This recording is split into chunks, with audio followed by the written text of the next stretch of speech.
He walked into her house with another woman on his arm and smiled like he owned the place.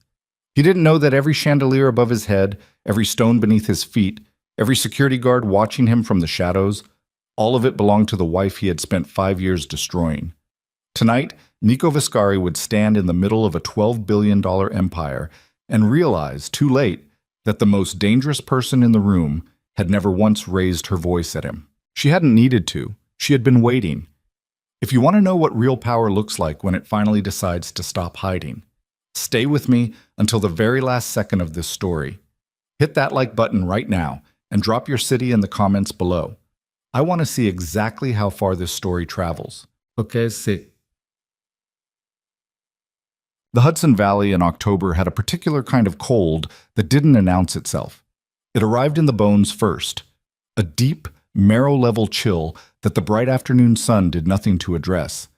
The leaves along the cliffs had turned completely, burning orange and deep red against the gray sky, and the river below the estate moved slowly, carrying the weight of the season without any particular hurry.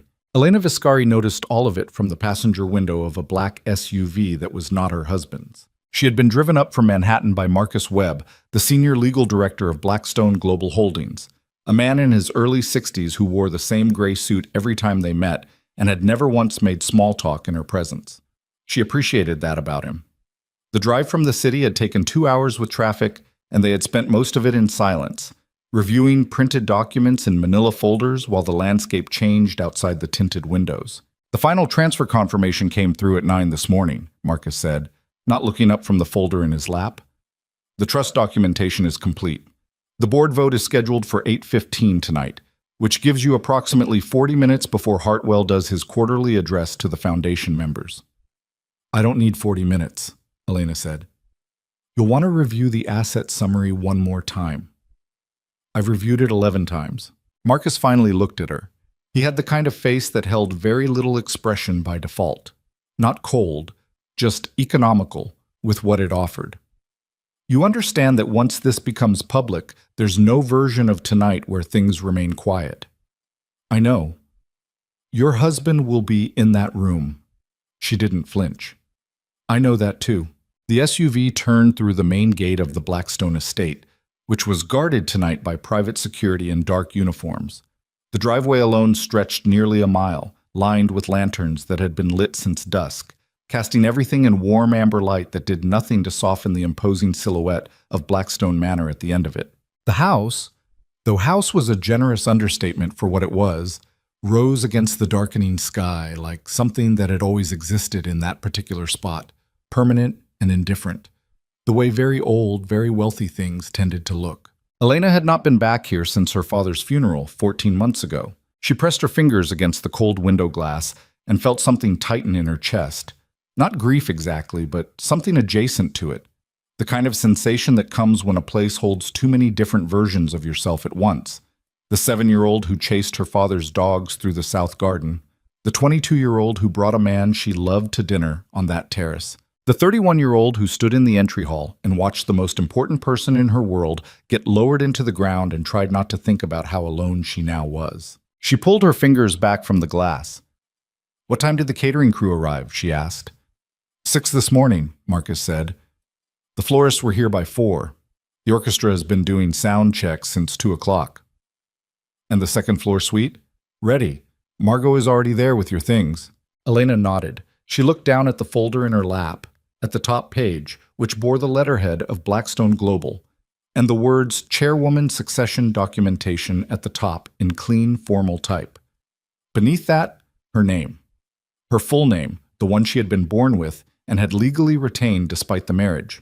Elena Marchetti Blackstone, not Elena Viscari. Never, in any document that mattered, Elena Viscari. Nico had never noticed. 5 years was long enough to learn a person down to their marrow.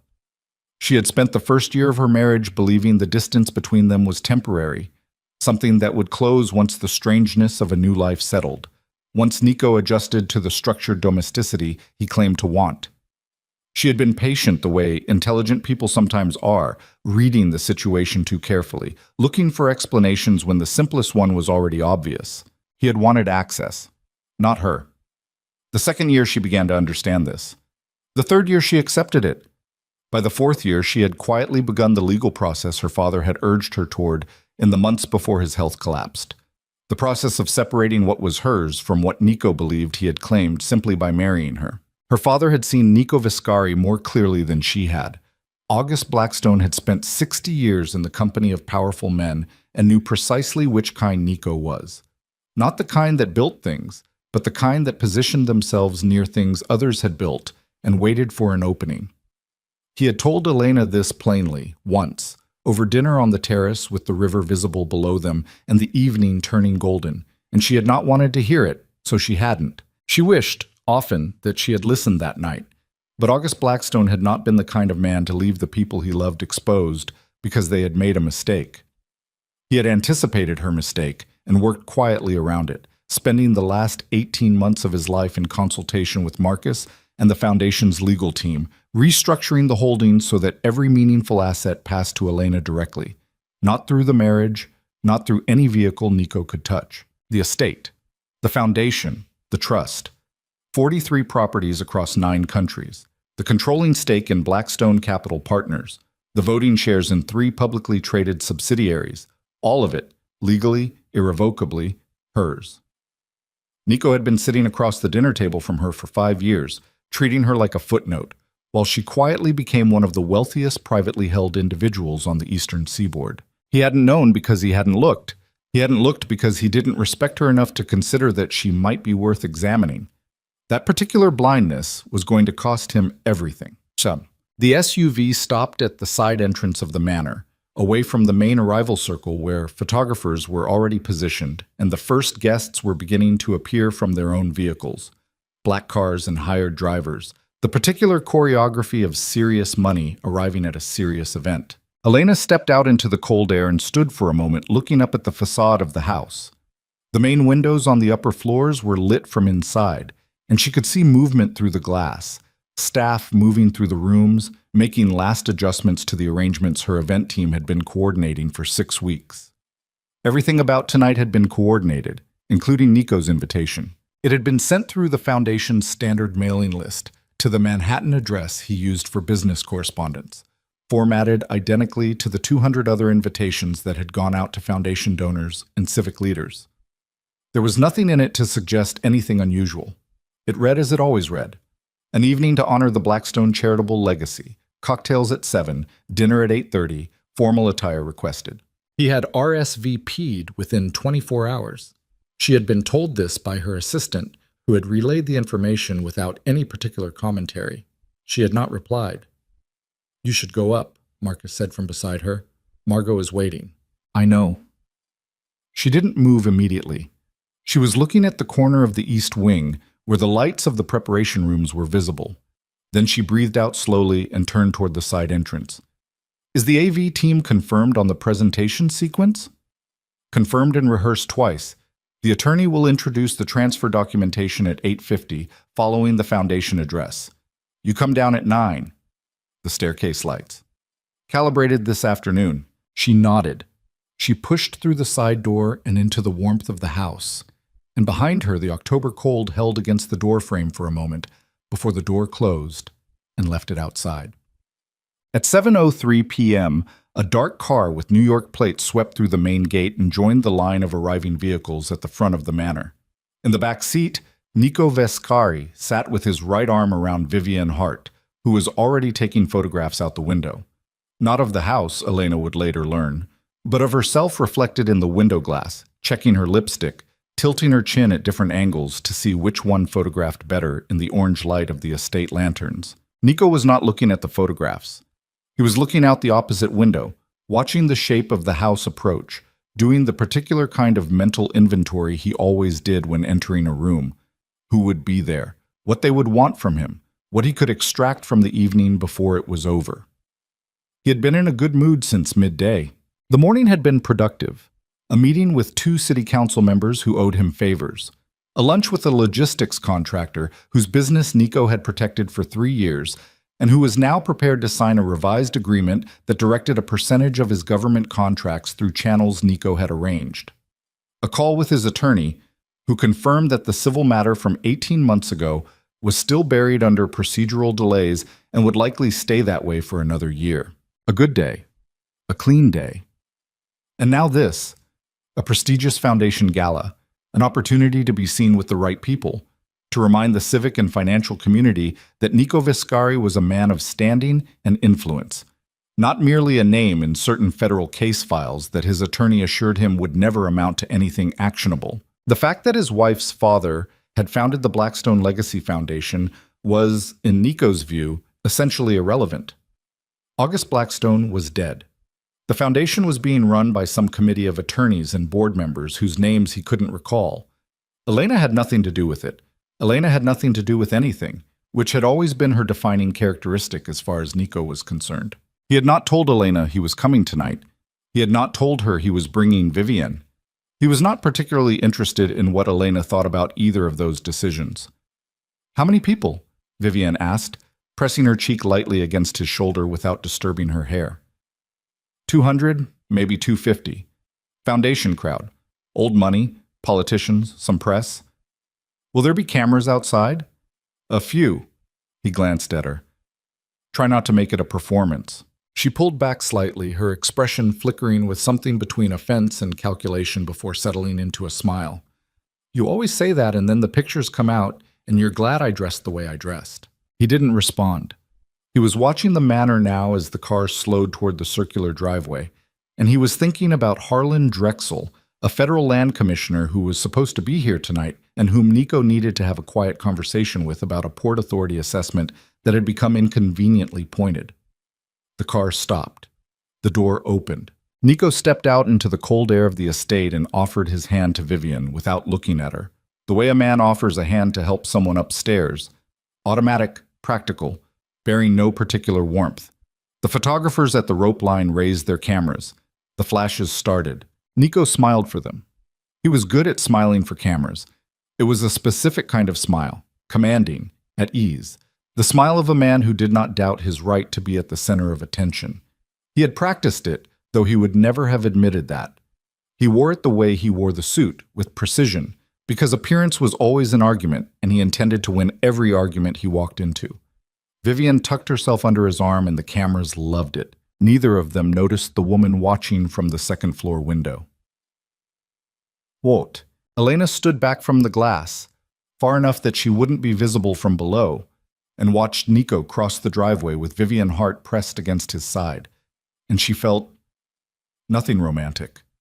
That was done and had been done for a long time. What she felt was sharper and more specific.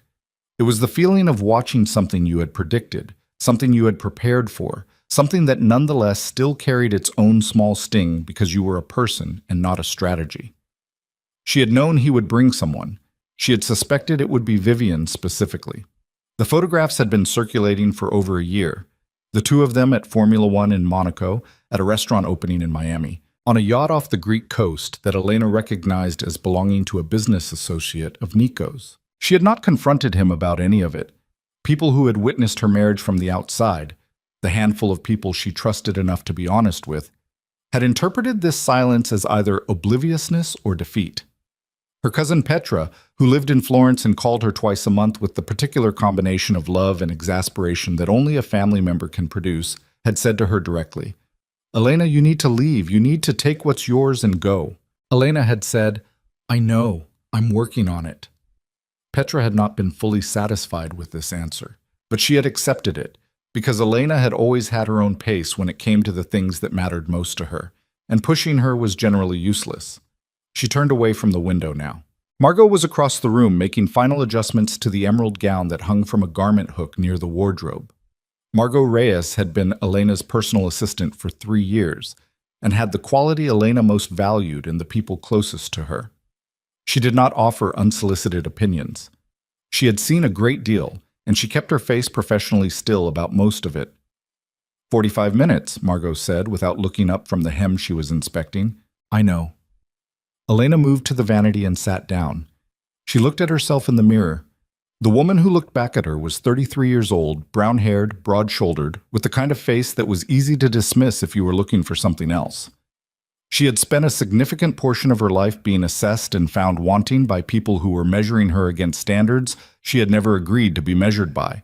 She picked up a lipstick and uncapped it. The shade was dark red, almost burgundy. Her father had told her once that her grandmother had worn dark lipstick every day of her adult life, at every occasion regardless of the time or formality, because she believed it was important for a woman to have at least one element of her appearance that announced, "I am completely certain about this." Elena had thought about that a great deal in the last 14 months. She applied the lipstick carefully and pressed her lips together. "Let's talk through the sequence one more time," she said. Margot set down the hem and turned. Board members assemble in the East Room at 8:20. Marcus does the formal introduction at 8:45. The AV presentation runs approximately 8 minutes, which covers the transfer documentation, the asset summary, and the foundation restructuring announcement. You come down at 9:02. After the asset summary, not during. After. Once the numbers are on the screen.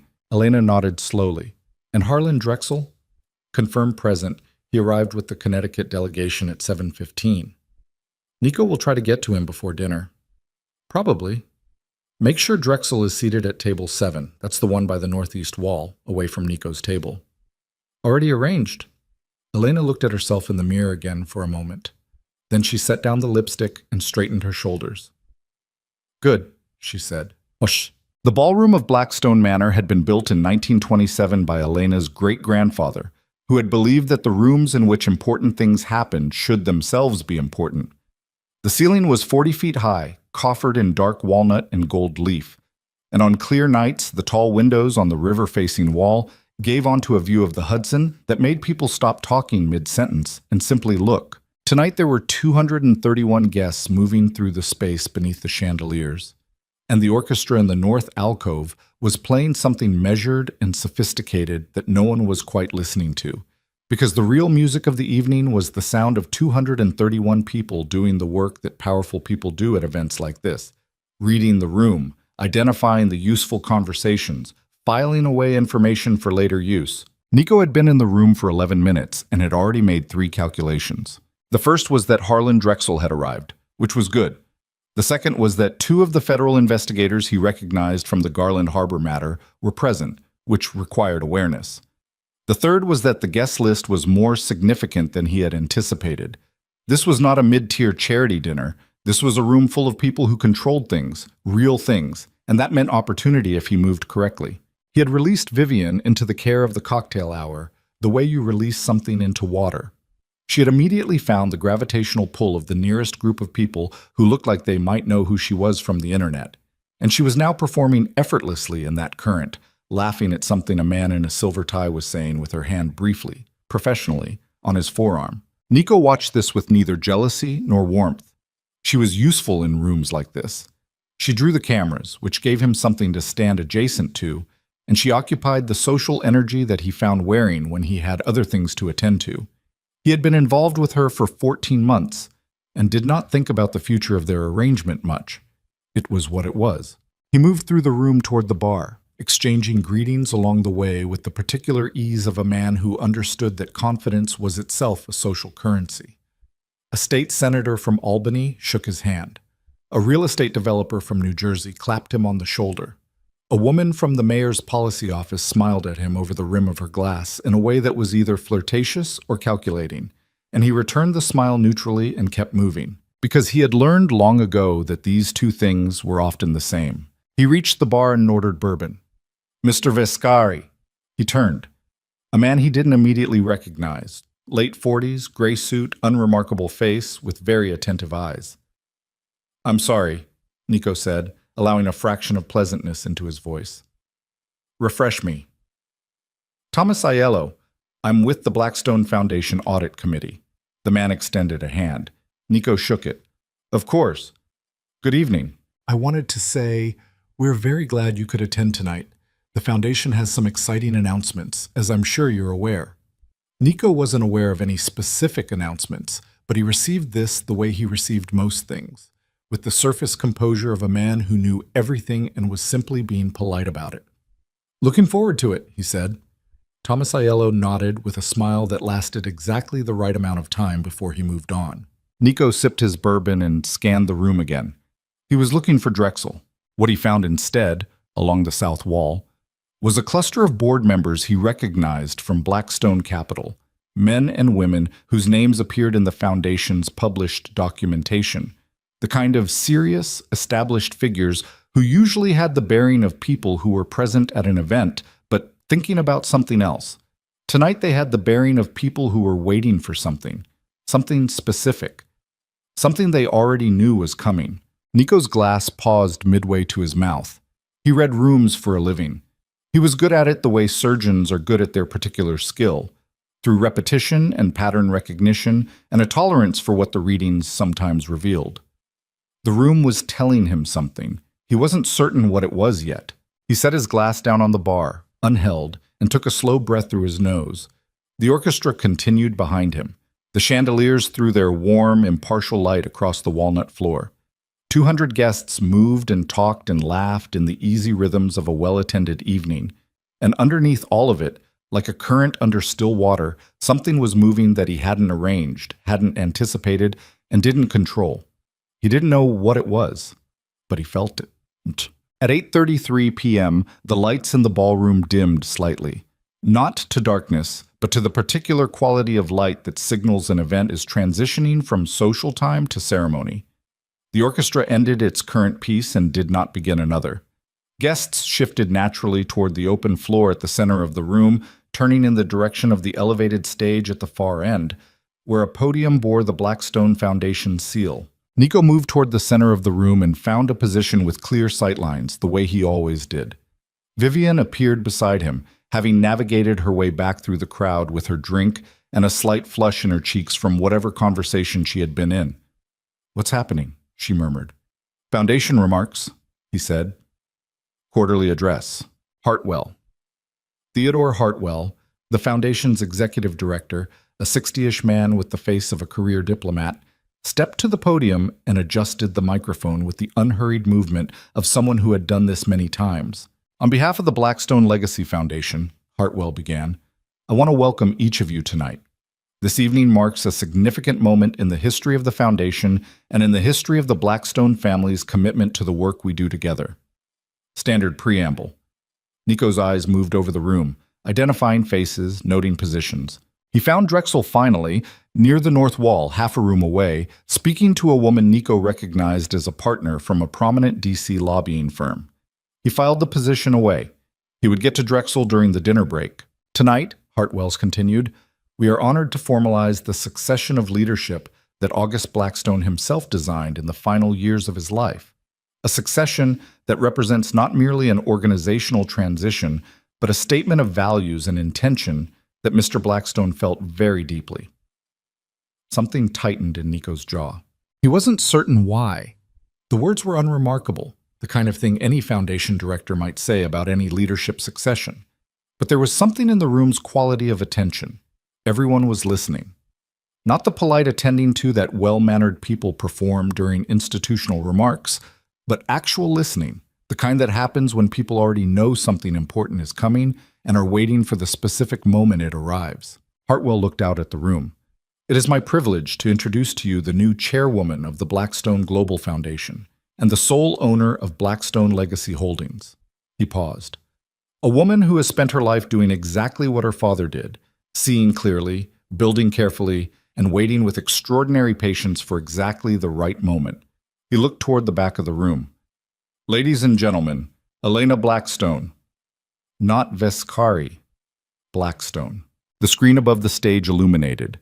The staircase at the back of the room, the grand staircase, the one that descended from the upper floors of the manor directly into the ballroom, which Nico had walked past 3 times this evening without giving particular thought to, began to glow along its banister as the lighting system activated, marking each step in warm amber from the top to the bottom in a slow cascade, the way a runway lights up for something about to land. And at the top of the stairs, Elena appeared. Nico turned with the rest of the room. He saw her. And for a moment, a precise, terrible moment, he did not recognize her. Not because she had transformed herself in the ways he might have expected if he had thought about it at all. Not thinner, not dramatically altered in the ways people alter themselves when they want to be seen differently. She was exactly who she had always been. The woman he had shared a home with for 5 years, whose face he had looked at across tables and in doorways and over the rims of glasses without particularly registering it. Broad-shouldered, brown-haired, the face he had categorized long ago as pleasant but unremarkable. She wore an emerald gown that fit her exactly and carried herself down the stairs with a quality of movement he had never seen from her. Not performance, not practiced confidence, but something quieter and more absolute.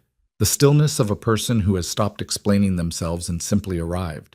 Behind her, 6 people in formal attire who were not staff. Attorneys and board members. Nico would recognize this fraction of a second later, but in the first moment he simply registered them as people who moved behind her the way weight moves behind a center of gravity, because she was the thing they were organized around. The room erupted in applause. Not polite applause. Actual applause. The kind that builds in a room when something is finally happening that people have been expecting and are genuinely glad to see. Elena reached the bottom of the stairs. She looked at Nico once. It lasted less than a second. Just long enough for him to understand that she had seen him, had been aware of exactly where he was standing from the moment she appeared at the top of the stairs, had known he was there, with Vivian, had known everything about what tonight meant for him, and had already accounted for all of it.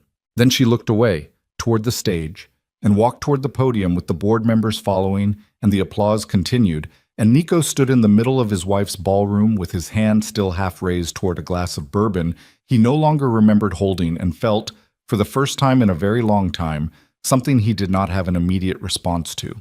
Marcus Webb took the podium. The large screen behind the stage shifted to a document display. Dense legal text rendered in clean sans serif type, the heading visible even from across the room. Blackstone Legacy Holdings. Ownership transfer. Final certification. Beneath it, a number. $12.4 billion. Then Elena's name. The room absorbed this with the silence of a crowd that already knew and was now watching the last piece fall into position. Nico read the number on the screen. He read the name. And somewhere in the architecture of the life he believed he had built, the properties, the leverage points, the carefully arranged dependencies, something that had been holding weight for a very long time made a sound that only he could hear. A very small sound, like a seam beginning to give. He looked at Elena, who was standing at the podium now and speaking to the room in a clear, steady voice, and he thought, she planned this. She planned all of this. Then Vivian said something beside him. He didn't register what. And he turned to look at her, this woman he had brought to his wife's house, to his wife's event, to stand in the middle of his wife's inheritance. And he felt the bourbon turn in his stomach and the lights of the chandeliers above seem suddenly, absurdly, overwhelmingly bright. A board member 2 rows ahead of him turned around, and Nico recognized the look on the man's face. Not sympathy, assessment. The look of someone deciding, in real time, whether Nico Viscari was still someone worth being associated with. Nico had been in enough rooms to know what that look meant. It meant the answer was becoming no. He set his jaw and looked back at the stage where his wife, his quiet, forgettable, overlooked wife, was standing in her emerald dress in front of the room's most powerful people and speaking in the voice of a woman who had been waiting 5 years for this particular night. And he understood, with the cold clarity of a man who had always been better at seizing opportunities than recognizing when he had squandered one, that he had made the worst mistake of his life. And the worst part, the part that would stay with him through everything that was about to follow, was that she had never once asked him not to make it. She had simply waited, while he looked away, while he stopped paying attention, while he convinced himself that the most dangerous thing in his life was external.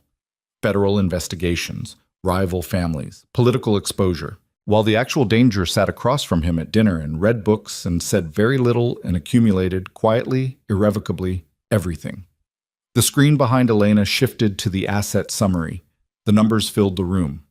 And Nico Viscari stood very still, his face arranged in the composed expression he had spent decades perfecting, while the floor of everything he thought he'd built began, slowly, deliberately, in front of 230 witnesses, to come apart beneath him. But the applause had not fully died when Nico started moving. He didn't run. Running was not something Nico Viscari did, not physically, not in the way it would have looked to the room. but he moved with a purpose that was just short of running, cutting through the outer edge of the crowd toward the east corridor, his jaw tight and his breathing already off the rhythm he usually maintained in public. The bourbon was still in his hand. He set it on the edge of a passing table without breaking stride, and didn't watch it tip slightly before steadying against the tablecloth. Vivienne caught up to him near the corridor entrance. She had to take 2 quick steps for every one of his, and her heels on the marble floor made small, sharp sounds, like a clock losing its pace. "Nico," she kept her voice low. "Nico, slow down. Don't. People are watching. I know people are watching." He stopped just inside the corridor, out of the ballroom's direct sightline, and turned on her with the contained energy of a man who was holding a great deal of pressure behind a very thin wall. "Go find somewhere to stand. Smile at someone. Do what you do. Don't follow me." Vivienne's expression shifted through several things very quickly. Surprise, offense, the calculation of whether this was worth pushing. She landed on the calculation. "For how long?" "Until I come back." She studied his face for a moment with the eyes of someone who had learned to read this particular man's silences. Whatever she found there, she didn't argue. She adjusted her dress at the shoulder and turned back toward the ballroom without another word, and Nico watched her go with the flat, assessing look he reserved for problems he had temporarily set aside but not yet solved. Then he turned down the corridor. He needed to think. He needed 30 seconds in a room that wasn't full of people who were currently revising their opinions of him in real time. He found a side room, a study off the main corridor, dark except for the ambient light from a window overlooking the east garden, and pushed through the door and stood in the darkness with his hands loose at his sides and his breathing deliberate. 12.4 billion. He ran the number through the part of his mind that processed money the way other people process language, fluently, automatically, with a sense of the weight each figure carried. He had known the Blackstone estate was significant. He had known it for years. But knowing a number abstractly and standing in a room while it was displayed on a screen above your wife's name in front of 200 witnesses were 2 entirely different experiences. The transfer documentation. He had not known about any transfer. He had not known because he had not investigated. And he had not investigated because he had assumed with the specific arrogance of a man who had never been seriously wrong about the things that mattered to him, that the Blackstone holdings would eventually come to him through Elena, through proximity, through the simple logic of marriage, which in Nico's world was also the logic of acquisition. He had assumed wrong. He pressed the back of his hand against his mouth and breathed through his nose and thought very fast. The legal team. He needed to call Salvatore, his primary attorney, tonight, not tomorrow. Tonight. He needed to understand what the transfer documentation actually said, what the window was for any kind of challenge, whether there was a challenge to be made. He needed to understand how long this had been in process, who had been involved, and how thoroughly he had been. The word arrived before he could stop it, outmaneuvered. He pushed off the wall and moved back toward the door. Marcus Webb found Elena in the East Room at 8:49, 16 minutes after her descent. She was standing at the long table with Thomas Aiello and 2 other board members, reviewing something on a tablet, her posture as composed as it had been on the stairs. There was a glass of water near her right hand that she had not touched. "He went to the East Corridor," Marcus said. He kept his voice low, not from anxiety, but from the particular precision he used when information needed to travel without friction. "Came back out approximately 4 minutes ago. He's in the ballroom." "With Vivienne?" "She's at the bar. He's at table 12 with Drexel." Elena's eyes moved from the tablet screen. Not quickly, she looked up the way she did everything in the last hour, with a steadiness that had cost her considerably to build, and that she had no intention of spending carelessly. "He found Drexel anyway." "It appears so. How long have they been talking?" "Less than 2 minutes. Your security lead is watching." She nodded once. She looked back at the tablet. Then she set it down and picked up the glass of water and finally drank from it. And the simple act of drinking told Marcus more about how the last 40 minutes had actually felt to her than anything she had said, because Elena Blackstone only reached for water when something had cost her effort she hadn't shown. "The board vote?" she said. "Unanimous. Filed with the Secretary of State's office at 8:41. It's done." "The asset freeze recommendation?" Submitted to the compliance team at the same time. The banks will have it in the morning. Marcus paused. The federal contacts in the room, the two from the Garland Harbor detail, they've been updated through the appropriate channels.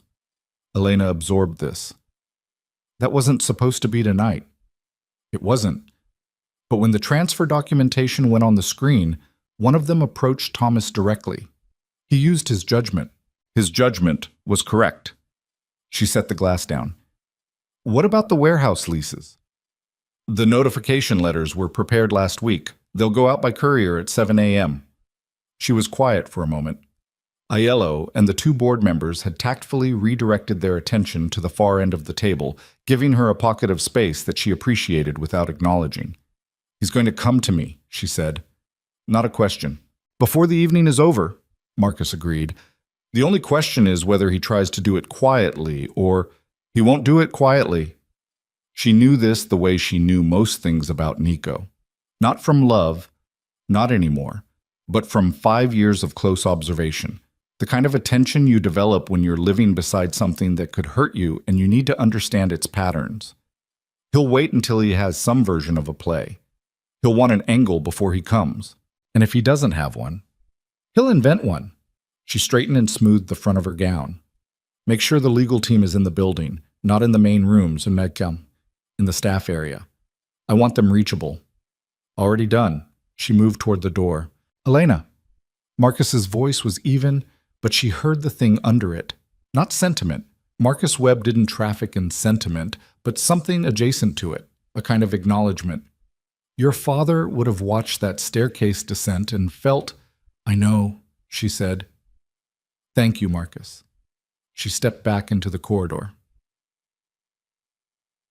Nico found his angle in less than 6 minutes. The conversation with Drexel had been brief and largely unsatisfying.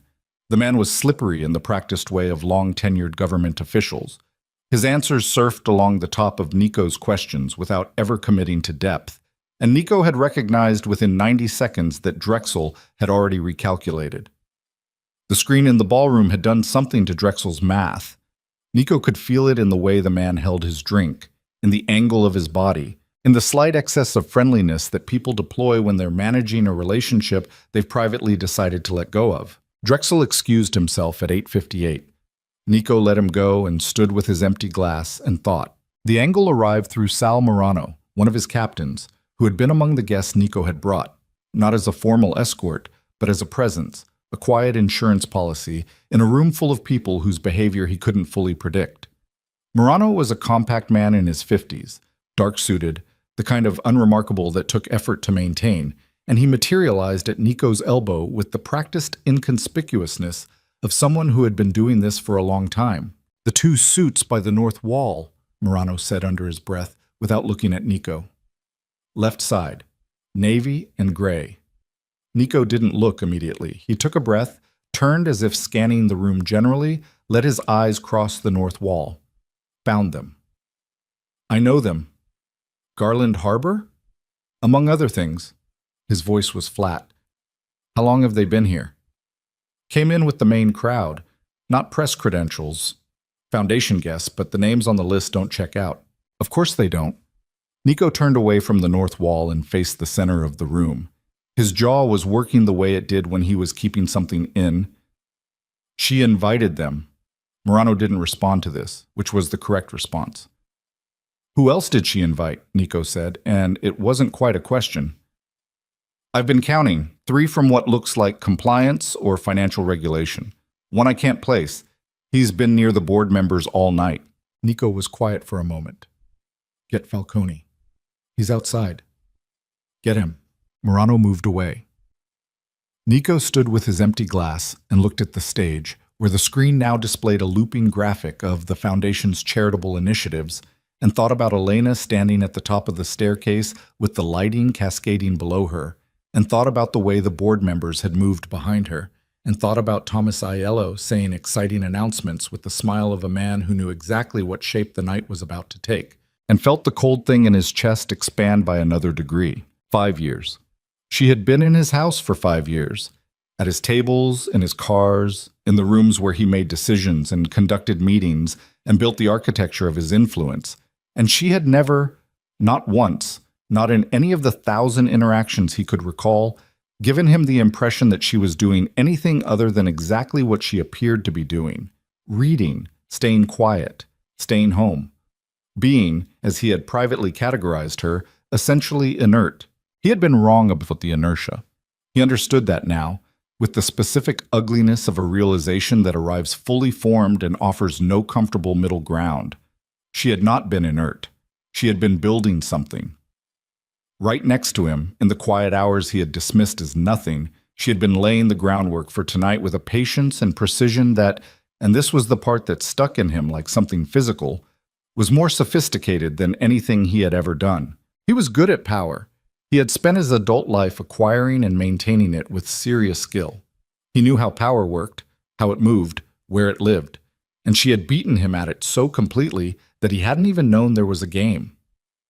Falcone appeared at his other elbow, older than Morano, less tidy, with the faintly weathered look of a man who had spent his working life solving problems that couldn't be discussed in documentation. "Boss, the warehouse leases on the Riverside cluster," Nico said. Low, direct, no preamble. "Who holds the paper?" Falcone was quiet for a moment, long enough that Nico looked at him. "I asked you a question." "I know." Falcone's voice was the voice of a man about to say something he'd rather not say. "I had Petrovich look at it last year when you asked about the property tax issue. He found that the leases run through a subsidiary, Meridian Logistics Holdings." "I know who they run through. Who owns Meridian?" Another pause. "Falcone." "Blackstone Capital Partners," Falcone said.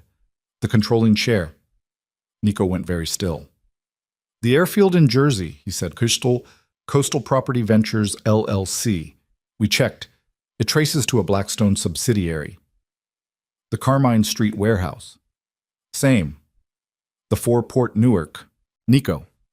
Falcone used his name, which he almost never did, and the single word carried the weight of a man who had been holding information he should have delivered sooner and was now delivering it in the worst possible context. "We looked at 8 facilities. All 8 come back to Blackstone holding structures. Some of them are 2 or 3 shells deep, but they all land in the same place." Nico looked across the ballroom at nothing. "How long have you known this?" he said. Falcone's silence was its own answer. "How long?" "3 months." The older man's voice was flat, self-contained, not apologetic, but aware. Petrovich flagged it. "I wanted to confirm before I brought it up because the implications were 3 months. Nico turned to look at him for the first time, and whatever Nico's face was doing in that moment made Falcone take a very slight, very controlled step backward. "You sat on this for 3 months. I was confirming—" "Leave." The word was quiet. Quieter than a raised voice, which was what made it so clear. "Get out of this room. We'll discuss this later." Falcone moved. Nico watched him go and felt the cold thing in his chest complete its expansion, filling everything. And then he turned back to the room and arranged his face into something composed and looked at the ballroom full of people who were drinking foundation wine in his wife's house.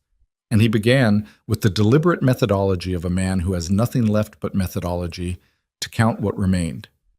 It was a short count. Awesome.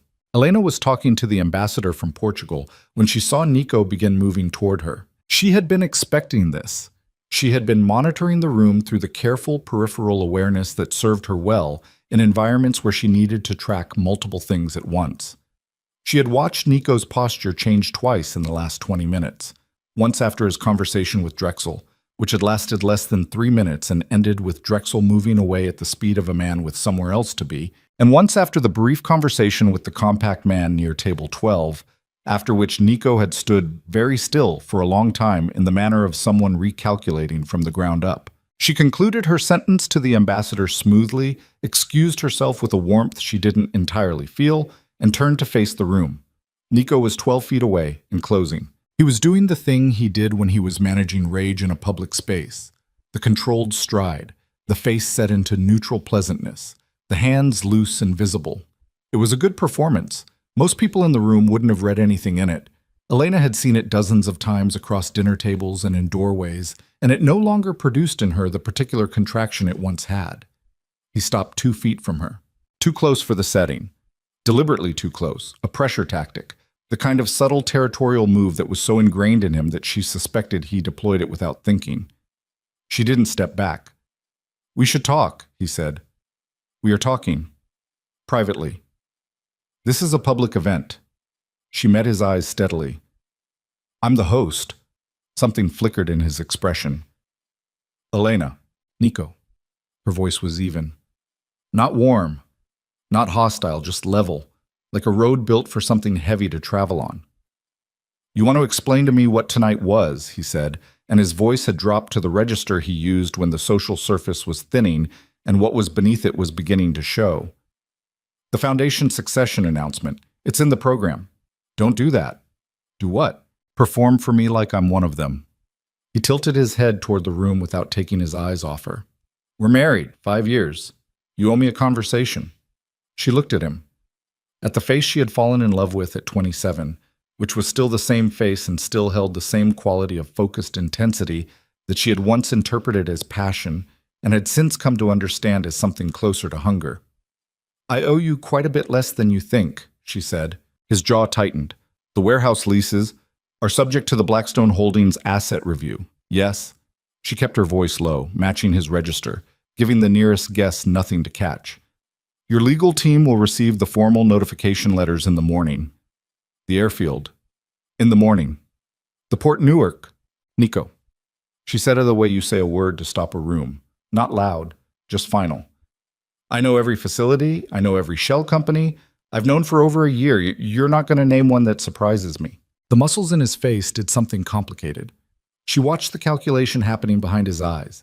The same calculation she had watched him run on political opponents, on business rivals, on anyone who appeared to have leverage over him. He was looking for the angle. He was looking for the thing she wanted badly enough to negotiate over.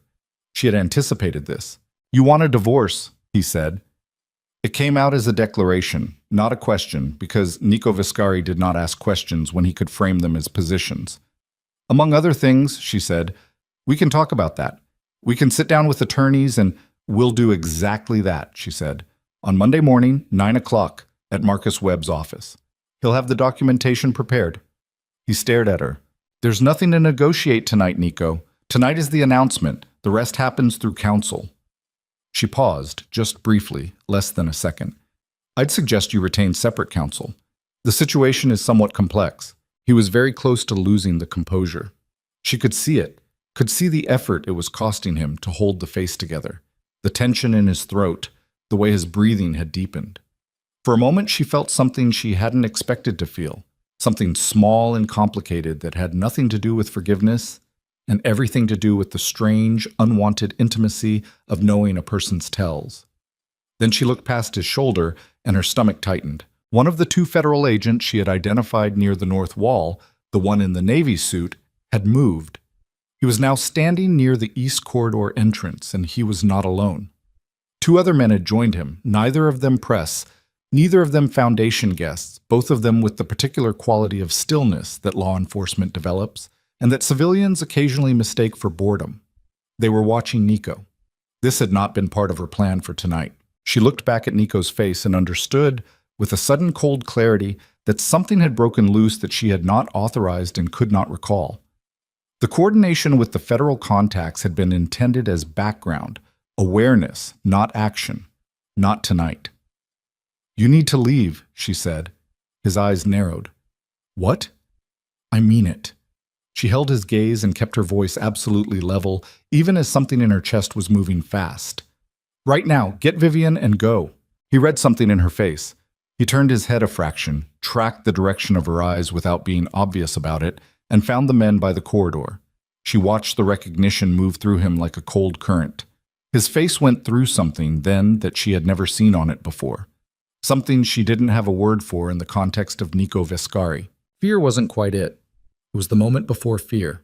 The moment when a man who has spent his life being the most dangerous thing in the room looks across it and realizes the room has changed around him while he was looking elsewhere, and the geometry no longer works in his favor, and there is no door he can move toward without walking directly into the thing that will end him. "Elena." His voice had changed. Something had left it. "Go," she said. She turned away from him before he could respond, because looking at him in that moment was more than she had prepared herself for, and she moved back toward the board members near the stage with her spine straight and her hands still and her face composed, and she did not look back. Behind her, she heard the sound of his footsteps on the marble floor changing direction, moving toward the exit, moving faster than he had moved all evening, with none of the measured confidence of his arrival, with the different rhythm entirely of a man who has just understood how much ground he has already. The side exit of Blackstone Manor led out onto a service path that ran along the north face of the building, separated from the main driveway by a low hedge and a line of iron lanterns that threw orange light across the wet stone. Nico found it by instinct, not the instinct of a man who knew the house, but the instinct of a man who had spent 30 years locating exits in unfamiliar rooms. The cold hit him when the door swung shut behind him. He stood on the stone path and breathed. The sounds of the gala continued on the other side of the wall. Muffled orchestra, the low, continuous roar of 200 people talking. And he listened to it the way a person listens to a sound coming from underwater, present but distorted, belonging to a different medium than the one he was currently standing in. Vivian was not with him. He had gone past her table without stopping, had said her name once, had kept walking when she didn't immediately follow, and had not looked back to see whether she had understood that following was mandatory. He would deal with that later. Right now, he needed 30 seconds without anyone reading his face. He pulled out his phone and called Salvatore. 3 rings, 4, voicemail. He hung up and called again immediately. Voicemail. He stood with the phone in his hand and looked at the hedge line and thought about the 2 men in the corridor and about Elena's face when she had told him to go. Not the composed face she had been wearing all evening, the one she had built and brought down the staircase like armor, but something underneath it, something that had lasted less than a second before she locked it away again, something that had looked almost like warning. She had not been warning him away for her benefit. She had been warning him away for his. He understood this now, and the understanding sat in his chest like something swallowed wrong. His phone buzzed. Not a call. A text from a number he recognized as belonging to one of his city council contacts, a man named Ferrara, who had been present in the ballroom and who communicated in the compressed, stripped language of someone who had learned to be careful about what he put in writing. Heard the announcement, calling tomorrow. The calling tomorrow was the part that mattered. Not calling tonight, not calling immediately. Tomorrow, after the dust had settled. After Ferrara had made his own calculations about what Nico Vescari's reduced influence meant for the arrangement between them. Tomorrow was the beginning of distance. He pocketed the phone and pushed back through the side door into the building. He found Vivian in the east corridor, not at her table where he'd left her, but standing near the corridor entrance with her clutch held in both hands and her expression carrying the carefully managed quality of someone who had been waiting long enough to feel something about it, but had decided not to show that feeling until she understood what was happening. "Are we leaving?" she said. "In a minute. You walked past me. I know." He didn't apologize. He almost never apologized, and she almost never required it. It was one of the functional arrangements of what they were to each other.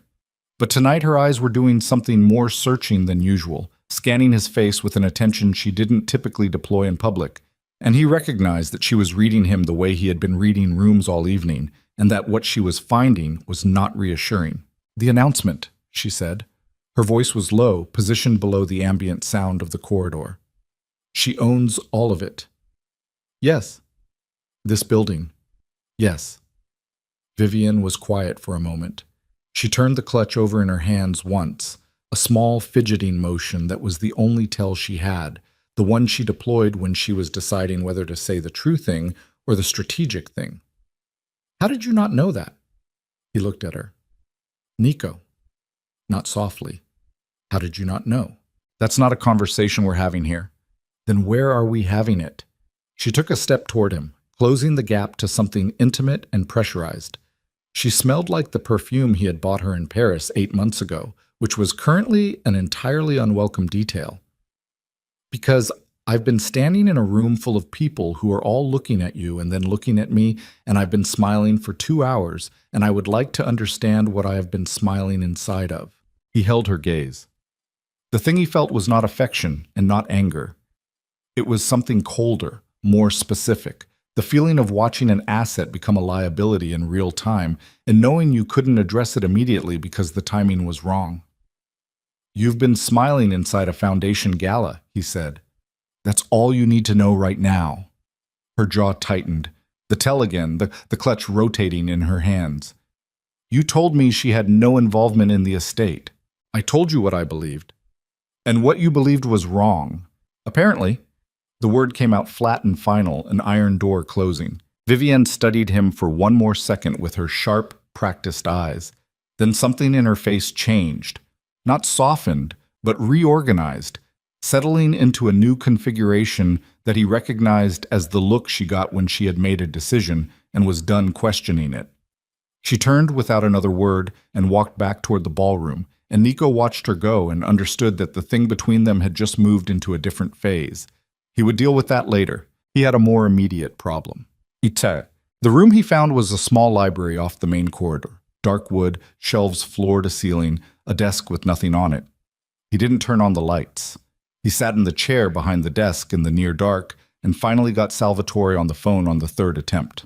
"I need you to pull everything on Blackstone Capital Partners," he said before Salvatore could speak. "Every document we have on the lease structures, the Riverside Cluster, the Port Newark facilities, the Jersey Airfield. Tonight." A pause on the line. "Nico, it's 9:15. I know what time it is." Another pause. Longer. He could hear Salvatore's breathing, the particular quality of a man absorbing information and processing it against what he already knew. "I heard there was an announcement tonight at the gala." "You heard fast. I have a client on the Foundation board." Salvatore's voice was careful in the way that attorney voices get careful when they're about to say something their client won't want to hear. "The transfer documentation, it's been registered. If it went through the Secretary of State's office tonight, that's not something we can—" "I'm not asking you to challenge the transfer tonight. I'm asking you to tell me what we're exposed on." The silence that followed was the kind that comes when the answer to a question is extensive and the person being asked is deciding how to begin. "Salvatore, the lease notifications will come in the morning," Salvatore said.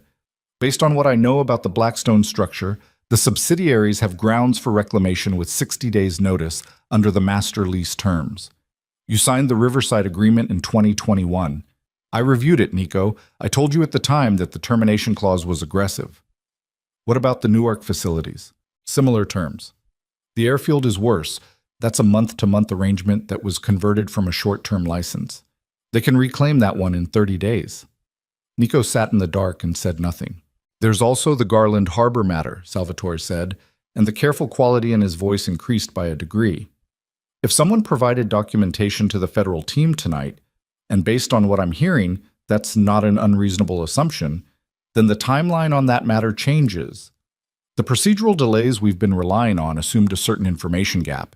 If that gap is closed, stop." Nico pressed 2 fingers to the bridge of his nose. "Don't tell me about gaps on an open line." "Then come to the office tonight. I'll be there at 11. He paused. "Don't call anyone else. Don't talk to anyone else before I get there." He hung up. He sat in the dark library in his wife's house and breathed. And he thought about the 8 facilities, and the 60 days, and the 30 days, and the federal contacts at the North Wall, and Drexel moving away with the speed of a man closing a door, and Ferrara's text saying tomorrow in that particular way that meant never, and the board members following Elena down the staircase with the certainty of planets in orbit. He had built the operational structure of the last 4 years on a foundation he had never bothered to examine because he had assumed it was his. He had assumed it was his because it was adjacent to him, because his wife was quiet and stayed home and read books and didn't matter. He put both his hands flat on the desk in the dark and leaned forward and let the understanding move through him all the way you have to let a physical pain move through you before you can assess the damage, the full dimensions of what she had done and how long she had been doing it, and how completely she had let him stand in the center of it without a single visible sign. One thought arrived above the others and stayed. She had not done this to punish him. She had done this to free herself. And the distinction was the worst part because punishment he could have worked with. Punishment implied she still thought about him in terms of what she wanted from him. What she had done instead was something more complete and more devastating. She had built her entire exit around his absence of attention. She had used his disregard as the architecture of her plan. He had made himself irrelevant to her years ago. Tonight she had simply made it official. Jing data samiki. He came back into the ballroom at 9:28. He didn't know why. Some instinct, the same instinct that had kept him in rooms longer than was comfortable his entire career. The bone-level refusal to be the one who left first. He told himself he needed to see the room one more time, to see what it looked like now that the announcement had settled into it, and people had reorganized around the new information. What it looked like was a room that had moved on. The board members were clustered near the foundation table with the ease of people who had been waiting a long time for a particular event and were now in the pleasant aftermath of it. The federal agents by the north wall were gone, had left sometime in the last 40 minutes, quietly, without production. Several faces he recognized as Nico's people, not Morano and Falcone, who had also disappeared, but the outer layer. The city officials and business contacts who had orbited his world for years were in conversations that looked entirely normal and entirely changed at the same time. And there was Elena.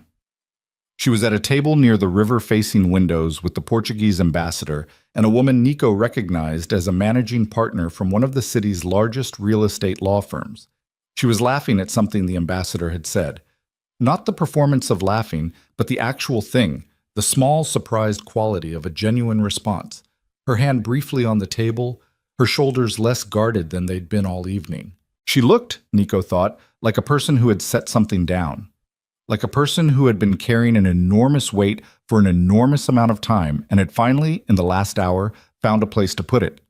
He stood at the edge of the room and watched her for a moment with the feeling of a man looking at something that used to be his and understanding, for the first time in the full way, what it had actually been. Morano appeared beside him. "We have a problem," Morano said. Nico didn't take his eyes off Elena. "What kind?" "Falcone." A pause. "He's been talking to Ruiz." The name landed in Nico's chest like a stone dropping into still water.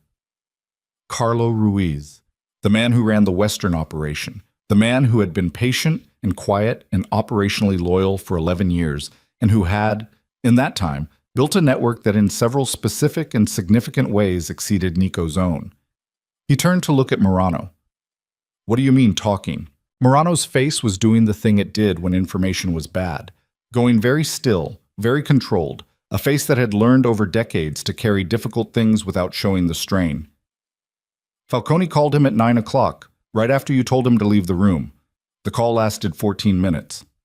Nico felt something he hadn't felt in a very long time, something low and cold that sat behind his ribs and had no name in the vocabulary he usually used for problems. "Where's Falcone now?" he said. "That's the other part." Morano's voice was even, professional, the voice of a man delivering a report he has prepared himself for. "He left the estate at 9:12. His car went south on Route 9 and then we lost it." "You lost it?" "The tail wasn't hard. He's been doing this a long time." Nico looked at the room, at the chandeliers, at the walnut floor, at the foundation seal on the screen above the stage, still cycling through its charitable initiatives. Falcone had known about the Blackstone lease structures for 3 months. Falcone had not told him. Falcone had called Ruiz 14 minutes after Nico dismissed him. Falcone had left the estate and disappeared. He ran these facts in sequence, and the conclusion they built was one he had not been prepared for tonight. Added to everything else, in this room, in his wife's house, with the federal agents gone and Drexel gone, and the board members clustered around Elena like a completed picture. "Get the car," he said. "Now? Right now." He was already moving toward the exit, and this time he did not look back at Elena, did not look at the staircase, did not look at the screen. He walked through the room that had belonged to him 90 minutes ago, and that now, in every way that mattered, did not. And he felt the cold thing in his chest complete a transformation he couldn't name. From the shock of losing something he thought he owned into something rawer and more dangerous. The specific desperation of a man who has just realized that the ground he believed was solid was... The car moved south on Route 9 at 11 miles over the limit, and Nico sat in the back seat with his phone in both hands and worked through the list of people he could still call. It was shorter than it had been 3 hours ago. Morano was in the front passenger seat, his body angled slightly toward the window, giving Nico the privacy of facing forward while still being present. This was something Nico had valued about Morano for 15 years. The man understood the geometry of loyalty, which required proximity without intrusion. He didn't speak. He didn't check his own phone. He watched the dark road and the tree line moving past and waited. Nico called Ruiz. 1 ring, 2, 3, 4. Voicemail. Carlo Ruiz's voice, clipped and professional, the recorded version of a man who did not leave openings. Leave a message.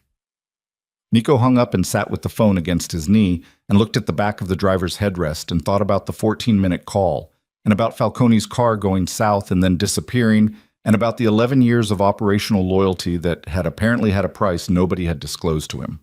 He called again. Voicemail. He put the phone face down on the seat beside him and looked out the window at the dark Hudson Valley moving past. The tree line gone black against the sky, occasional lights from houses set back from the road, the river somewhere to the east, invisible but present the way a large body of water is always present, even when you can't see it. When did Falcone start talking to Ruiz? He said. Morano turned his head slightly. We think 6 weeks ago, maybe 8. You think? I'm telling you what I know. What I can confirm is the call tonight. The prior contact is... Morano paused. Circumstantial. But the pattern is there. What pattern?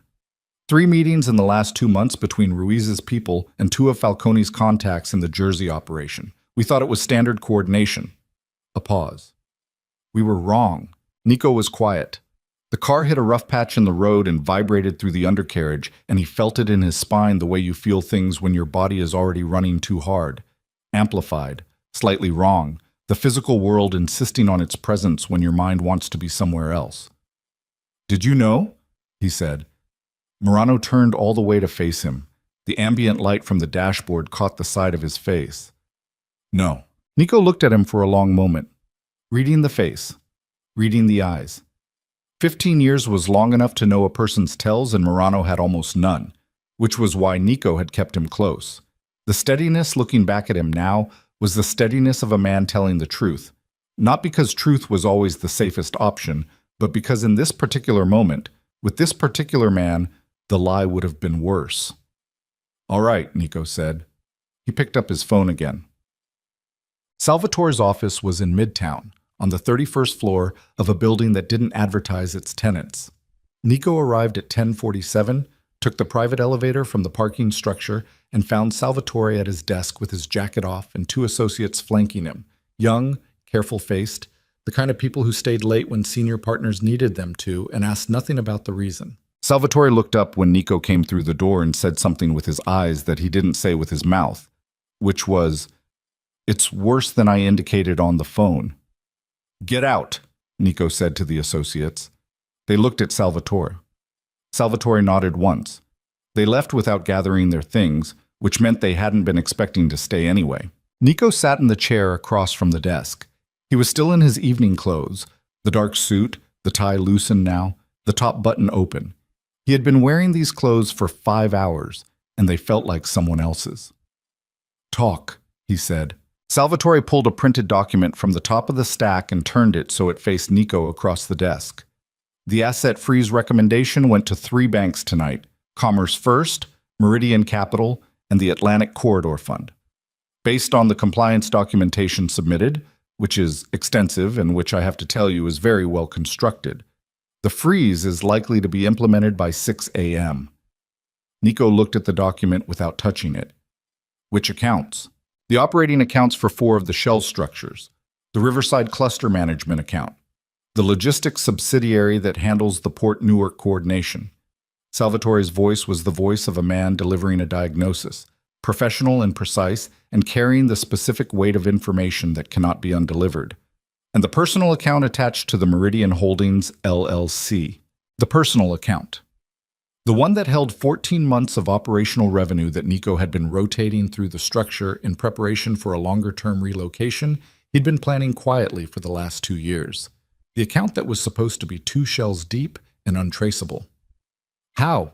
he said. "The documentation package they submitted tonight includes internal transfer records going back to 2020. Salvatore leaned forward slightly. "Nico, someone gave them the internal records. This isn't forensic reconstruction. Someone handed them a map. Nico's hands were flat on the arms of the chair. He pressed his fingers into the upholstery. "Falcone," he said. Salvatore's expression confirmed it without words. "For how long?" "Based on the documentation range, at least 8 months. Possibly a year. A year." Nico looked at the surface of the desk, at the grain of the wood, and did the math that arrived when he placed 8 months of Falcone's access against the timeline of everything he'd been building. The warehouse expansions, the Newark coordination, the conversations with Drexel about the Port Authority assessment. Every structural decision he'd made in the last year with Falcone in proximity, absorbing information the way a dry surface absorbs water. Every room Falcone had been in, every call he'd been present for, every number he'd had access to. "Where is he now?" Nico said. "I don't know." "Best guess." Salvatore pressed his lips together. "If he went to Ruiz, he's somewhere in the Western network, out of reach for at least 48 hours, probably longer." He paused. "And if Ruiz is making a move, which the pattern suggests, then Falcone being unreachable isn't incidental." Nico looked up from the desk. "Ruiz has been patient," Salvatore said carefully. "Very patient, for a long time. And your operational position tonight is, say it, weakened." Salvatore held his gaze. "Significantly. The asset freeze affects the cash flow that funds the Eastern distribution network. Without that cash flow, the arrangements with the New Jersey suppliers become uncertain. And if Ruiz knows the freeze is coming, which he does because Falcone told him, then he knows your network has a 48 to 72-hour window of maximum vulnerability." Nico sat very still. "He'll move in that window," he said. "That would be my assessment." The room was quiet, except for the ventilation system and the distant sound of the city 31 floors below. Nico looked at the document on the desk, at the formal letterhead, at the numbers in their columns, at the clean, devastating precision of documentation that someone had spent months assembling. He thought about Elena at the foundation table with the legal team behind her, the attorneys, the board members, the bankers. The way it had looked like a completed structure because it was one, built carefully, brick by brick, in the hours when he hadn't been watching. He thought about Falcone, about the face he'd known for 15 years, the reliable face, the face that had been in the room for every significant decision and had apparently been recording every significant decision for someone else's use. He thought about Ruiz, quiet, patient Ruiz with his Western network and his 11 years of accumulated operational knowledge and his 14-minute phone call and his unanswered phone. "I need names," he said. "People in the network who are insulated from the freeze, people Ruiz hasn't gotten to." Salvatore opened a second folder. "I've been working on that." "How many?" "Reliably, 4, maybe 5. He set the folder on the desk. "The problem isn't the number. The problem is that 4 people and the assets they control aren't sufficient to hold the Eastern operation if Ruiz decides to push." "Then I don't hold it." Salvatore looked at him. "I don't hold the Eastern operation," Nico said. His voice had changed, flattened, stripped of everything that wasn't functional. "I contract it. I find someone who has reason to oppose Ruiz's expansion, and I make them a better offer than what Ruiz is offering." "That's..." Salvatore paused. "That's burning 20 years of infrastructure." "The infrastructure is already burning." Nico stood up. The motion was quick, decisive, the body deciding before the mind had fully processed the decision. "Get me a number for Danny Caruso." Salvatore blinked. "Caruso is..." "I know what Caruso is." "He's Philadelphia, Nico. He's not..." "He hates Ruiz more than he hates me. That's enough for tonight." Nico picked up his jacket from the back of the chair. "Get me the number. And I need a car that's not in the garage registry. Something clean." Salvatore stood slowly, the motion of a man who had decided to follow something he wasn't certain about because the alternatives were worse. He moved to the credenza behind his desk and opened the lower drawer where a second phone, a clean phone, prepaid, the kind Salvatore kept for exactly these moments, sat in a charging case. He held it out. Nico took it. The call to Caruso happened in the stairwell outside Salvatore's office, 6 floors down, where the building's security cameras had a known blind spot that Nico had identified 3 years ago because identifying blind spots was the kind of thing he did in every building he entered more than twice. Caruso picked up on the second ring, which meant he was awake and he was waiting, which meant he already knew the shape of the night. Vescari. No surprise. Just the name, stated plainly, the way you state something you've been expecting. You heard, Nico said. Word travels. A pause. Rough night. I need to discuss a restructuring. A longer pause. Caruso was a careful man. Not slow, but careful. The kind of careful that came from surviving 3 decades in a business that punished imprecision. What kind of restructuring? The Eastern Distribution Corridor. I'm looking at a partnership arrangement. Someone with existing infrastructure who could absorb the northeastern nodes in exchange for favorable terms on the supply chain. Caruso was quiet for long enough that Nico could hear his breathing, slow and considered, the breathing of a man running numbers. And what's your position in this arrangement? Advisory, with a stake in the revenue structure. You're talking about stepping back from operations. I'm talking about a strategic evolution. Nico.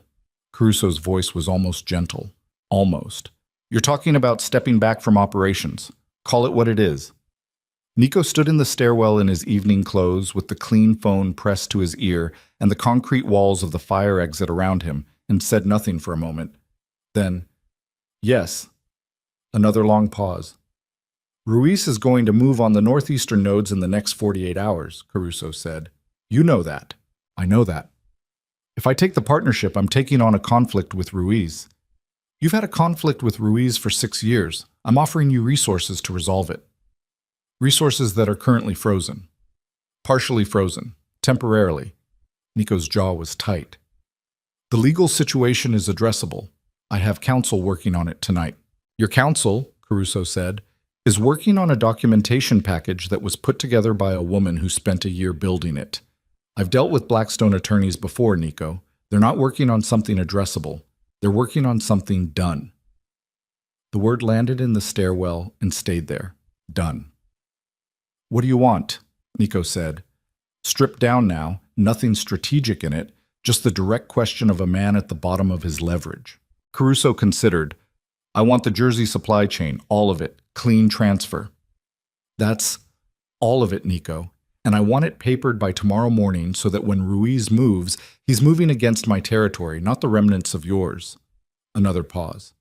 That's the deal. Take it or find someone else. Nico stood in the concrete stairwell and looked at the fire door above him and thought about 20 years. Not sentimentally. He wasn't a sentimental man. He thought about it the way you take inventory of a burning building, assessing what can be carried and what has to be left. The Jersey chain was a decade of work. It was also the thing keeping him inside a structure that was collapsing from every direction simultaneously. The asset freeze, the federal documentation, Ruiz's positioning, Falcone's defection. He could hold it and lose everything. Or he could release it and have something left to stand on. Tomorrow morning, he said, I'll have Salvatore call your counsel. Smart. Caruso's voice shifted slightly. Not warmer, but more present. The shift a man makes when a deal has been struck and the terms are satisfying. One more thing. What? The gala tonight.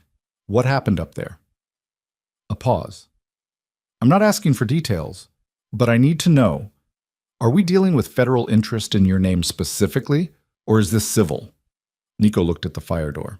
He thought about the 2 men at the north wall and about Elena's face when she looked past his shoulder and saw them and said, Go in that particular voice that had nothing performed in it.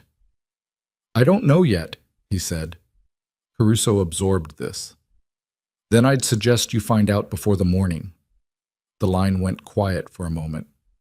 And Nico, for what it's worth, your wife played a hell of a hand. The line went dead. Nico stood in the stairwell with the clean phone hanging at his side.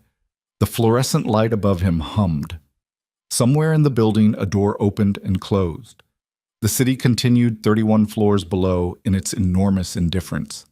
He climbed back up to Salvatore's floor. He found out about the federal situation at 12:17 a.m. when Salvatore received a call from a contact inside the U.S. Attorney's Office. Not official, not on record, The kind of contact that existed in the space between formal and informal, where a great deal of actual information lived. Salvatore listened for 4 minutes. He asked 2 questions. He ended the call and sat for a moment with his hands folded on the desk, and the particular expression of a man organizing something difficult before he delivered it. The documentation package submitted tonight included the internal transfer records, he said. But it also included something else. Nico was standing by the window. He didn't turn around. There were recorded conversations, Salvatore said. Audio. Approximately 40 hours of it, collected over 14 months. Nico turned from the window. The recordings were made inside your Manhattan residence. Salvatore held his gaze without flinching, which cost him something. The study, the dining room, the private office on the 2nd floor. Nico's Manhattan residence, where Elena had lived for 5 years, where she had sat across dinner tables and moved through hallways and stayed in rooms while he conducted business. He had assumed she wasn't listening to because he had assumed she wasn't paying attention to anything. She recorded me, he said. The words came out different from how he expected, not with the force of the anger behind them, but flat, almost quiet, like something said in a vacuum. The recordings were apparently collected over a 14-month period beginning shortly after August Blackstone's death, Salvatore said. His voice was careful, professional, a scalpel. Based on the contact's information, they include several conversations that are directly relevant to the Garland Harbor matter and to the Newark Port Authority assessment. How relevant? Salvatore looked at his hands, then back up. Relevant enough that the U.S. Attorney's Office has opened a formal inquiry. Not investigation yet. Inquiry. But the distinction may be how long between inquiry and investigation. In a case with this quality of documentation, Salvatore exhaled slowly. Weeks, not months. Nico stood at the window with the city spread behind him, all that cold light, all those buildings full of people sleeping or working or moving through their lives in the particular obliviousness of people who were not currently standing in a midtown law office at 12 in the morning, watching everything they built come apart in a sequence that had apparently been orchestrated by the woman they had dismissed as their most boring possession. He thought about Elena in the study on a Tuesday evening, reading, while he took a call he didn't bother to step out of the room for because he had long since stopped accounting for her presence. He thought about how many Tuesday evenings there had been, how many calls, how many rooms he had conducted business in while she sat in the corner with a book and her dark red lipstick and her particular quality of patient, undemanding stillness. And he had looked through her, looked past her, looked at everything in the room except her, because she was the thing that didn't require watching, the thing that wasn't dangerous, the thing that didn't matter. He pressed his palm flat against the cold glass of the window. Get me whatever the contact can give you, he said, and call Caruso's counsel tonight. Don't wait for morning. Salvatore was already reaching for his phone. One more thing, Nico said. He was still facing the window. The city below moved in its small lights. The divorce documentation, whatever Marcus Webb has prepared for Monday morning. He paused. I want to see it before she presents it. I can request a preview through... I don't want to request it. He turned from the window. His face in the office light was stripped down to something that had no performance left in it, no social composure, no commanded authority, nothing arranged for an audience. Just the face itself, with all the weight the night had deposited on it. I want to understand what she's asking for. Salvatore looked at him for a long moment. Then carefully, why? Nico picked up his jacket from the chair. Because I want to know, he said, if there's anything left that she's willing to leave me. He walked to the door.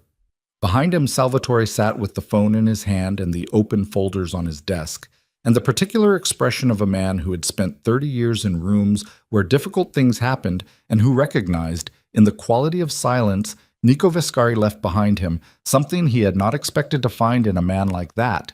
The specific, unmistakable sound of someone deciding who they were going to be. The Monday morning meeting was scheduled for 9 o'clock. Elena arrived at Marcus Webb's office at 8:40, which was her habit. Not early enough to seem anxious, early enough to have the room settled and her own breathing steady before the other party arrived. She had slept 4 hours the night before, which was more than she had expected. The gala had ended at 11. She had stayed until the last board member departed.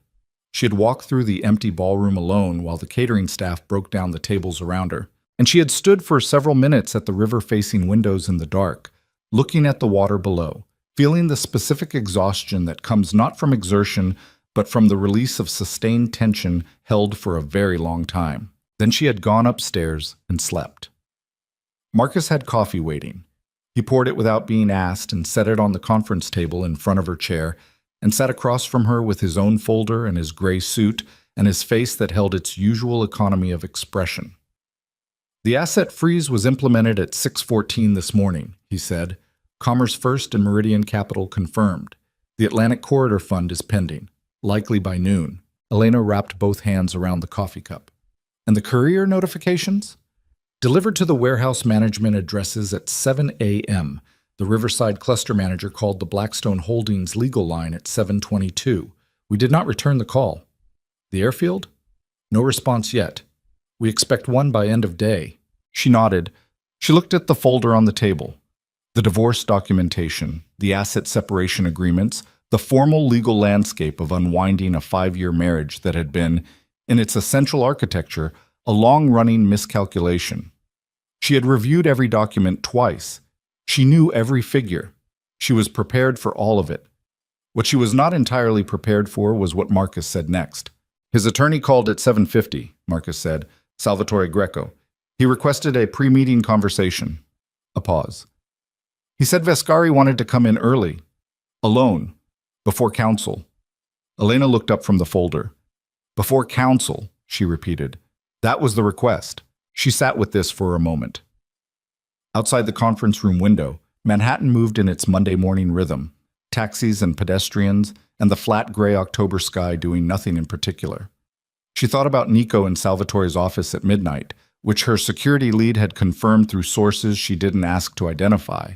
And she thought about what a man does in the hours after everything shifts beneath him. And she thought about the particular quality of his voice when he had said her name outside the ballroom. That second time, near the end, when something had left it. "What time did he ask for?" she said. 8:30. She looked at the clock on the wall. 8:47. "He's late," she said. "He arrived at 8:31, Marcus said. "He's been in the waiting room." Elena set down her coffee. She told Marcus to give her 10 minutes alone with him. Marcus's face did the thing it did when he disagreed with something but had decided not to argue about it. A slight compression at the corners of his mouth, quickly resolved. He gathered his folder and left the conference room, and a moment later the door opened again and Nico Vescari came in. He looked like a man who had not slept, not the managed, functional sleeplessness of someone who had stayed up working, the deeper kind, the kind that comes from a night spent in a different relationship with yourself than you had been in the morning before. His suit was dark and clean, because Nico always dressed with precision, but the precision tonight had the quality of an effort rather than a habit. The lines around his eyes were deeper. His jaw held a tension that his face hadn't released. He stopped just inside the door. They looked at each other across the conference table. Elena did not stand. She did not gesture to a chair. She waited, because she had been waiting for a long time, and she was still better at it than he was. Nico pulled out the chair across from her and sat down. He put his hands flat on the table and looked at them for a moment before he looked at her. "I'm not here to negotiate," he said. "I know. I'm not here to ask you to—" He stopped. Started again. "I'm not going to sit here and tell you that you should have handled this differently, or that you owed me a conversation first. I know what I did. I know what I didn't do."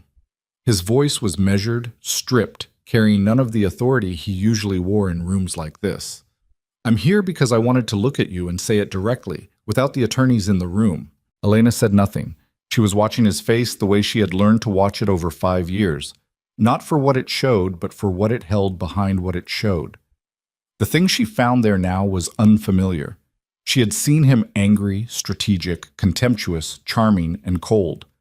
She had not seen this. What she was looking at now was something close to honest. "I treated you like you weren't there," he said, "for 5 years. I treated you like something that came with the estate. Not a person, not—" He stopped again. The jaw tightened. "I convinced myself it was practical, that the marriage was a structure, not a—" He looked at the table. "I was wrong, not about the structure. I was wrong about you." The room held this. Elena sat with it without filling it immediately, because there were things that deserve space before a response.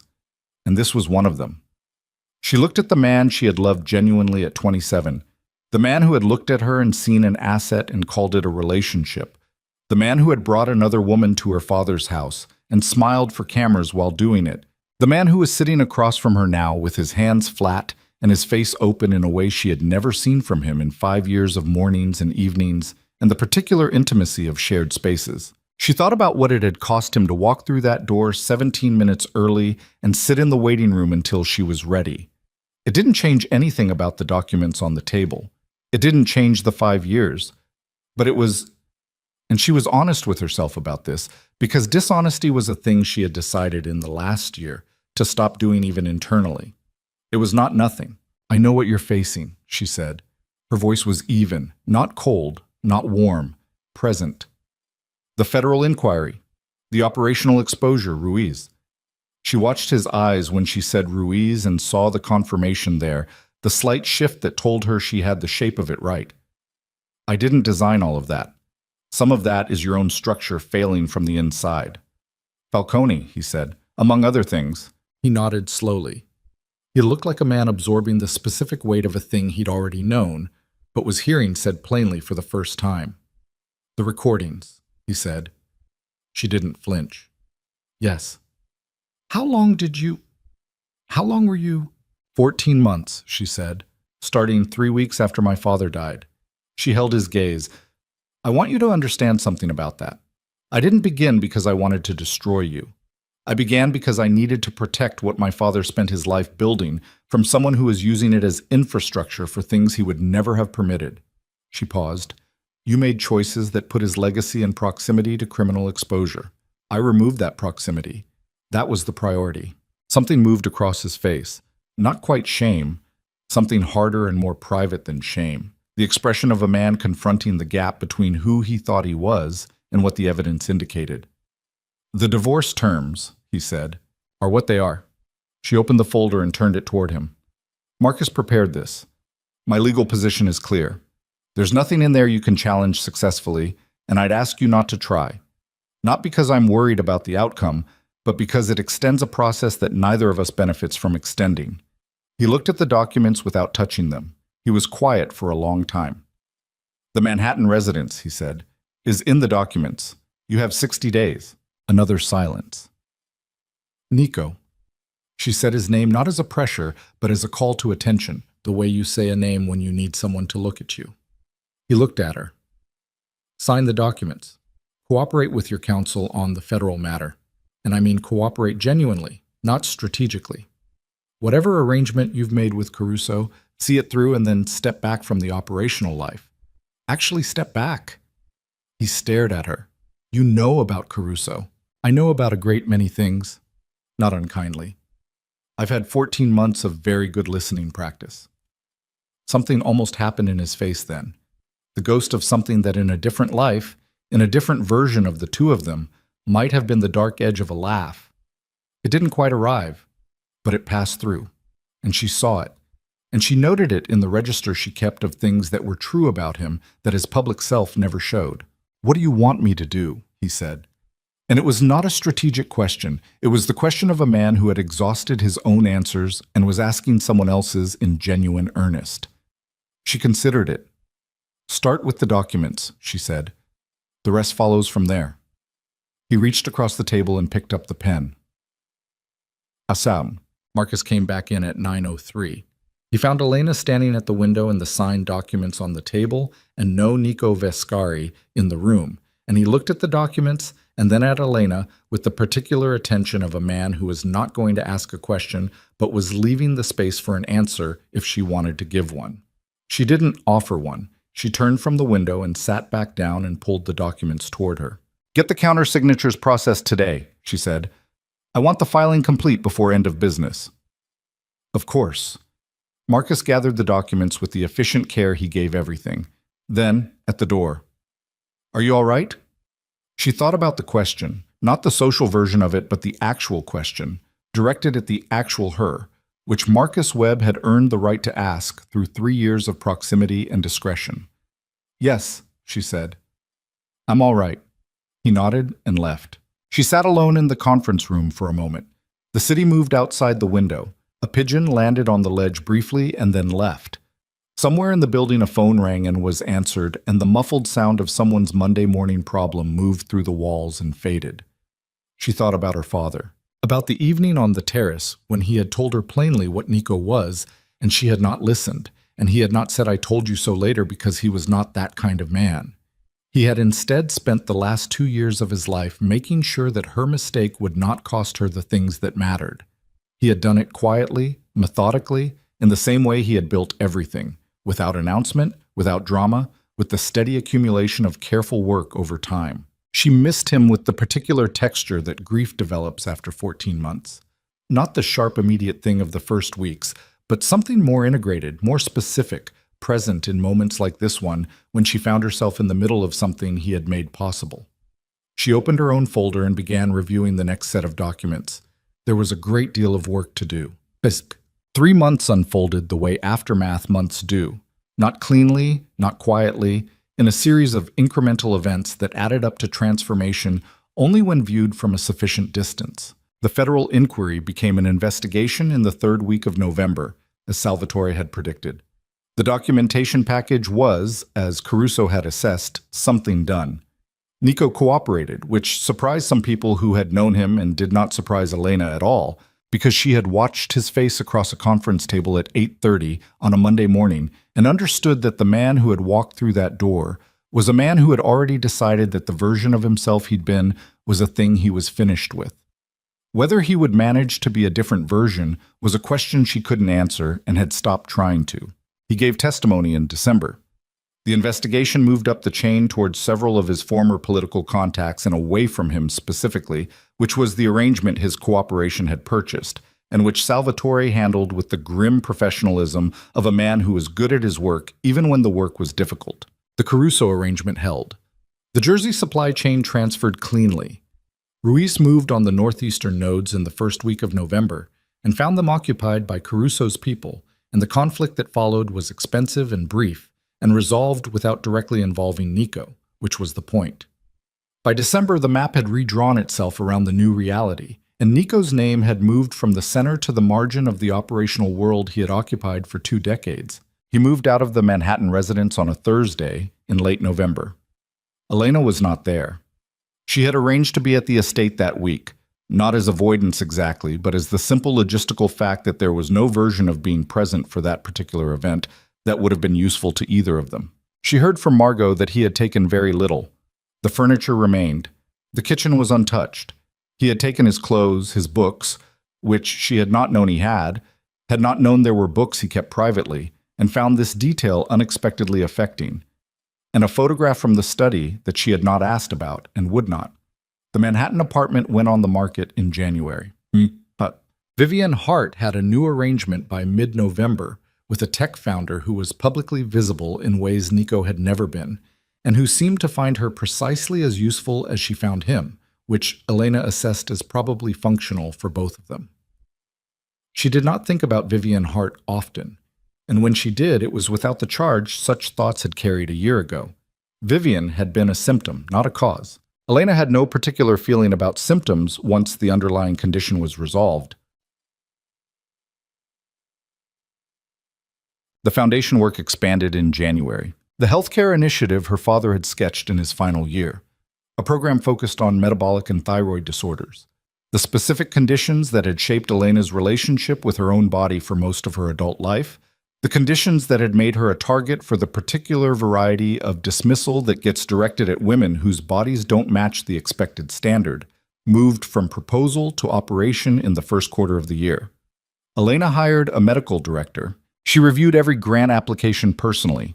She attended the first clinic opening in a community in the South Bronx on a Tuesday afternoon in February, standing in the back of a room that smelled like new paint and industrial cleaner, while a doctor explained services to a group of women who were mostly not looking at the doctor but at each other, with the expression of people absorbing the fact that something that should have been available to them a long time ago had finally arrived. Elena stood in the back and watched this and felt something in her chest that was not complicated and did not require analysis.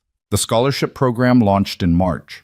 40 young women in the first cohort, selected through a process that weighted demonstrated capability and history of being underestimated over traditional markers of academic prestige.